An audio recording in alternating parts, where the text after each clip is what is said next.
I'm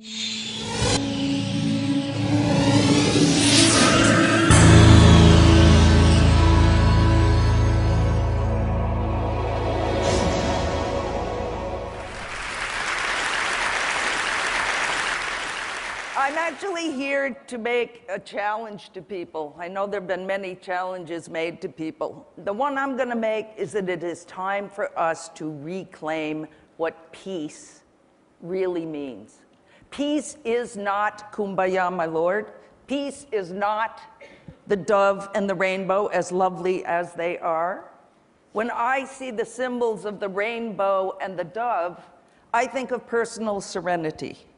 I think of meditation. I do not think about what I consider to be peace, which is sustainable peace with justice and equality.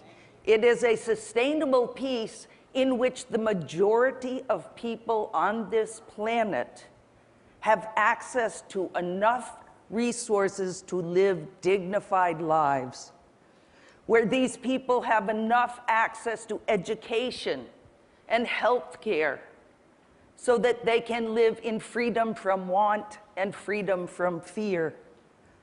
This is called human security. And I am not a complete pacifist like some of my really, really heavy-duty, nonviolent friends like Mairead Maguire.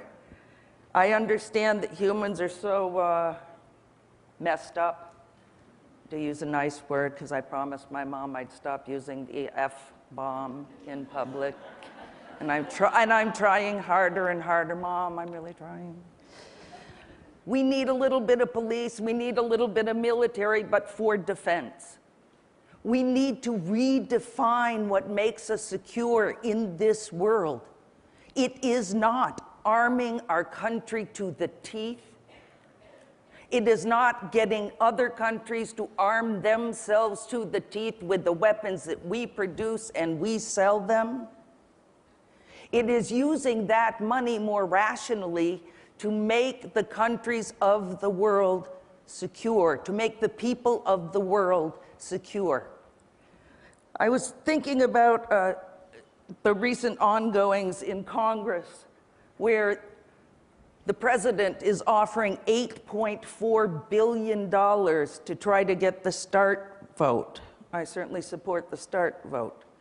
But he's offering $84 billion for the modernizing of nuclear weapons. Do you know the figure that the UN talks about for fulfilling the Millennium Development Goals is $80 billion. Just that little bit of money, which to me, I wish it was in my bank account. It's not, but it's, you know, in global terms, it's a little bit of money. But it's going to modernize weapons we do not need and will not be gotten rid of in our lifetime unless we get up off and take action to make it happen. Unless we begin to believe that all of the things that we've been hearing about in these last 2 days are elements of what come together to make human security. It is saving the tigers. It is stopping the tar sands. It is having access to medical equipment that can actually tell who does have cancer. It is all of those things. It is using our money for all of those things. It is about action. I was in Hiroshima a couple of weeks ago, and His Holiness, we're sitting there in front of thousands of people in the city, and there are about 8 of us Nobel laureates, and he's a bad guy. It's like a bad kid in church.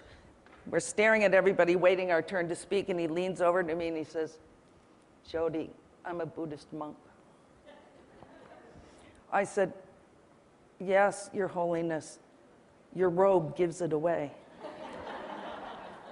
He said, "You know that I kind of like meditation and I pray." I said, "That's good, that's good. We need that in the world. I don't follow that, but that's cool." And he says, "But I have become skeptical. I do not believe that meditation and prayer will change this world. I think what we need is action." His Holiness in his robes is my new action hero. I spoke with Aung San Suu Kyi a couple of days ago. As most of you know, she's a hero for democracy in her country, Burma.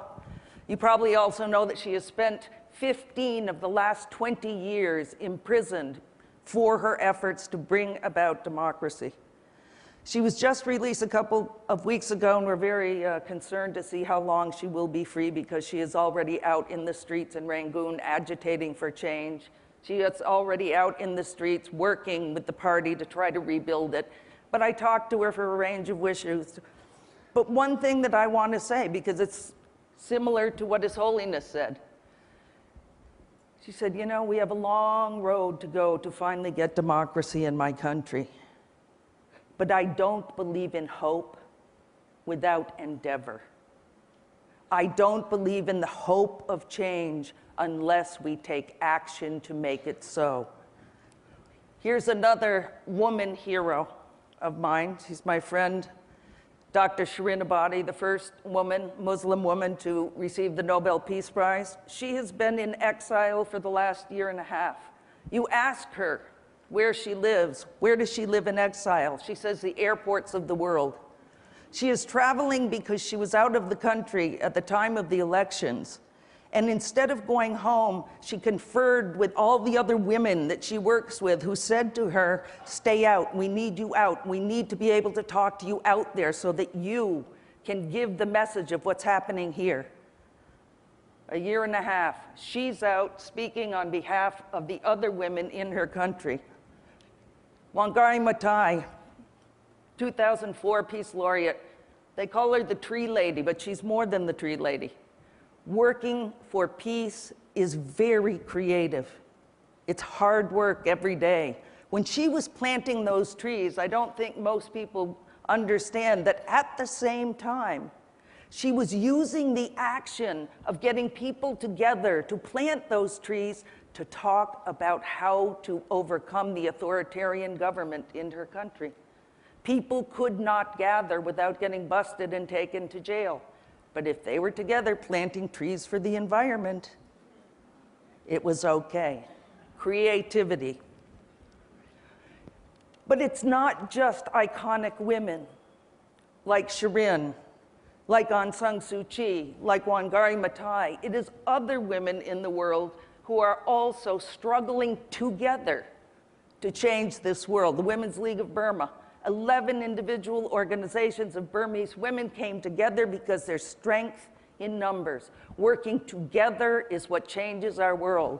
The Million Signatures campaign of women inside Burma working together to change human rights, to bring democracy to that country. When one is arrested and taken to prison, another one comes out and joins the movement, recognizing that if they work together, they will ultimately bring change in their own country. Mairead Maguire in the middle, Betty Williams on the right-hand side, bringing peace to Northern Ireland. And I'll tell you the quick story. An IRA driver was shot, and his car plowed into people on the side of the street. There was a mother and 3 children. The children were killed on the spot. It was Mairead's sister.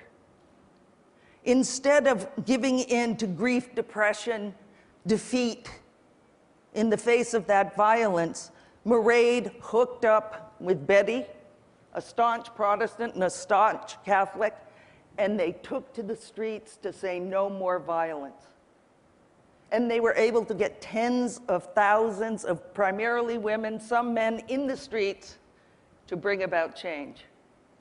And they have been part of what brought peace to Northern Ireland, and they're still working on it because there's still a lot more to do. This is Rigoberta Menchú. She also received the Peace Prize.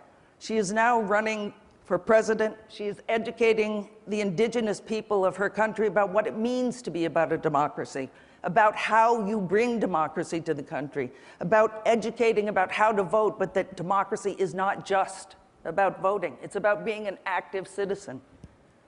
That's what I got stuck doing, the landmine campaign. One of the things that made this campaign work is because we grew from 2 NGOs to thousands in 90 countries around the world working together in common cause to ban landmines. Some of the people who worked in our campaign could only work maybe an hour a month. They could maybe volunteer that much. There were others like myself who were full-time. But it was the actions together of all of us that brought about that change. In my view, what we need today is people getting up and taking action to reclaim the meaning of peace. It's not a dirty word. It's hard work every single day. And if each of us who cares about the different things we care about got up off our butts and volunteered as much time as we could, we would change this world. We would save this world. And we can't wait for the other guy. We have to do it ourselves. Thank you.